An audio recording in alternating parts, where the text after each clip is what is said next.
మన హిందూ దేవాలయాలకి ఇలాంటి పరిస్థితి వస్తుందని చెప్పేసి నేను ఎప్పుడూ అనుకోలేదండి. ఆలయానికి ఒక్కరు అంటే ఒక్కరు కూడా వెళ్ళడం లేదు. ఈ ఆలయం ఎక్కడనో లేదు. మన తెలంగాణ హైదరాబాద్ ఫలక్నామా ప్యాలెస్ మీదనే ఉంటుంది. దాదాపు ఈ ఆలయానికి 500 సంవత్సరాల చరిత్ర అయితే ఉందండి. స్వయంభుగా వెలిచిన శ్రీ మల్లన్న స్వామివారు మరియు ఇప్పుడు మీరు చూసింది శ్రీ రేణుక ఎల్లమ్మ దేవత దేవాలయం అండి.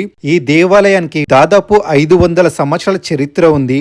ఇంత పెద్ద చరిత్ర కలిగిన దేవాలయానికి ఒక్కరు అంటే ఒక్కరు కూడా రావడం లేదండి. మీరు ఈ ఆలయంలో చుట్టుముట్టు చూసినారు కదా, మీకే అర్థమవుతుందండి. ఈ ఆలయానికి వెళ్ళినప్పుడు చాలా బాధ వేసింది. చాలా పెద్ద కొండలు, చాలా ప్రకృతి, చాలా చెట్లు, మంచి ఆక్సిజన్, ఇంత మంచి ప్రకృతి అందాలలో ఉన్న ఈ దేవాలయం గురించి ఎవ్వరికి తెలియదు. ఫుల్ వీడియో మన యూట్యూబ్ ఛానల్లో ఉంది, తప్పకుండా చూడండి. మీరు ఈ ఆలయానికి వెళ్తే నేను చెప్తున్నాను కదండి, ఇంత మంచి ఆలయానికి వచ్చారా అని మీరే అనుకుంటారు. చాలా అంటే చాలా ప్రకృతి అందాలలో వెలిచిన శ్రీ మల్లన్న స్వామి వారి దేవాలయం అండి ఇది.